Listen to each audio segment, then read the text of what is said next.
난 놓고 기억자도 모른다고 했더니 다시 뭐냐고 물어봅니다. 풀벨트 쓰는 농기구라고 이야기했습니다. 속담풀이 할 때 그림은 본 적이 있었지만 실제로 본 적은 없었나 봅니다. 여기에 더군다나 낫이라고 하는 이미지와 기억이라고 하는 글자의 기호에 대한 변동시키는 방식을 찾을 수 없었나 봅니다. 안녕하세요. 미술시장의 새로운 패러다임을 구축해 나가고 있는 미술만평 128회차 박정수입니다. 시간이 더디 가는 것이 아니라 빠르게 움직이는 세상에 적응하기가 참 더딘 것 같습니다. 더디다기보다 오히려 적응하는 시간이 무척 오래 걸린다고 해야 옳은 말인 것 같습니다.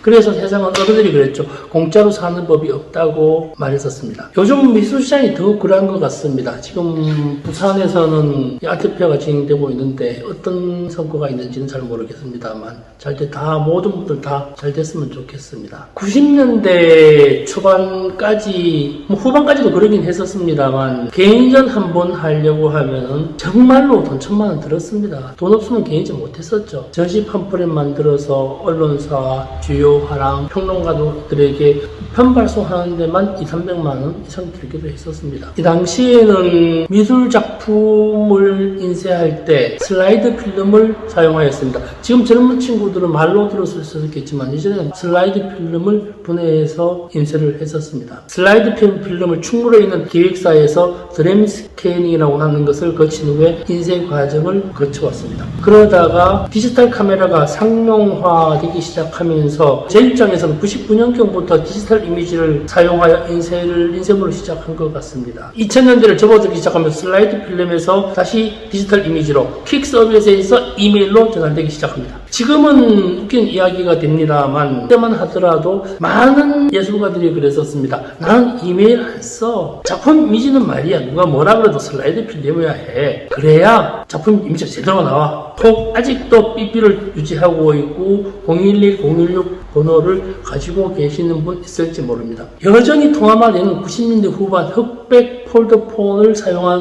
홍보집이 있을지도 모르겠습니다. 사회가 변하면 조건도 변합니다. 2~3년 전만 하더라도요. 온라인에서 미술품 거래는 어려울 것이란 이야기가 많았습니다. 미술품이라면 직접 봐야지 그래야 맛이지 이미지로 보는 것은 예술의 참맛, 감상의 가치가 없어 이런 말을 많이 했었습니다. 하지만요. 일부 미술품 구매자들은요.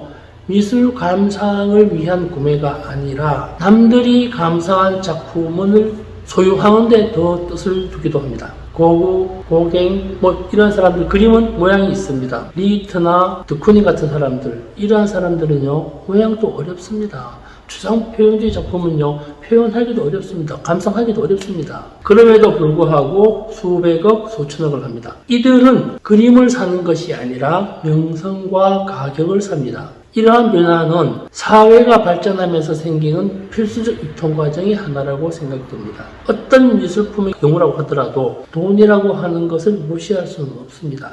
다만 오프라인 시장에서 온라인으로 결합되는 상태와 방법, 여기에 적응하는 방법을 숙고해야 할 뿐입니다. 여전히 미술시장은 오프라인이 주도하고 있습니다만 경매시장, 낙찰가가 예술작품의 기준이 되기도 합니다. 솔직히 말하면요. 좋은 작품은 돈 되는 작품입니다. 아니라고 부족할 수가 없습니다. 앞에 많은 정확한 이야기를 했지만요.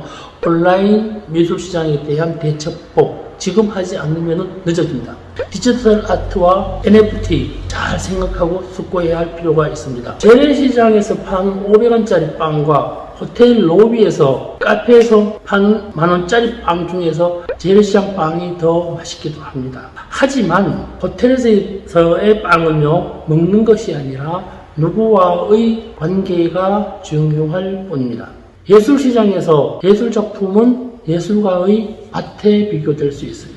지금까지 예술가의 밭에서 나는 모든 작물은 예술가의 것이었습니다. 콩을 팔거나 배추를 팔거나 물을 팔아도 되었습니다. 그러면서 예술가의 밭이기 때문에 종자는 팔지 않았습니다. 온라인의 NFT 미술 시장이 등장하면서 양상이 바뀌기 시작합니다. 기억해야 합니다. NFT 미술 시장에서는 거래가 무척 많은 콩의 소유권을 사버립니다. 이미 유통된 콩은 간섭하지 않습니다.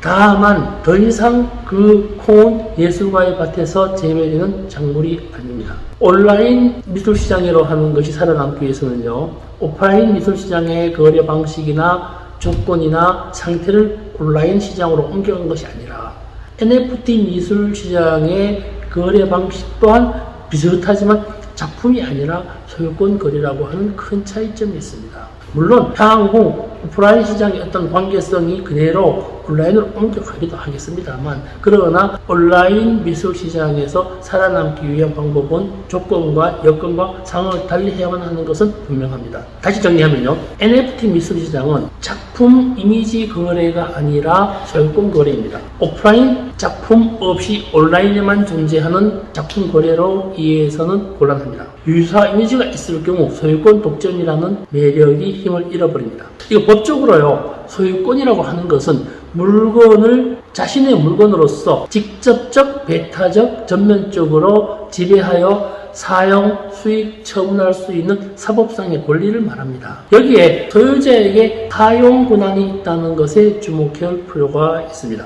오프라인 미술시장이 온라인 미술시장으로 옮겨진다는 단순 생각에서 벗어나야 합니다. 온라인 디지털 작품을 프린트하여 오프라인으로 옮겨오거나 오프라인 작품을 온라인 디지털 변환하는 것은 가능합니다만, 온라인 미술시장의 주도권은 오프라인 작품이 없는 상태가 주를 이룰 것입니다. 예술은 감상의 영역이 있지만 예술 작품은 소유의 영역입니다. 소유가 곧 감상이라는 등식은 더 이상의 효용 가치가 없어져 버렸습니다. 명품을 가진 사람은 명품이 자신의 계급을 나타낸다고 생각을 하지요. 짝퉁을 사는 사람들은요, 그것이 짝퉁임을 알고 삽니다. 허용 충동을 위한 행동입니다.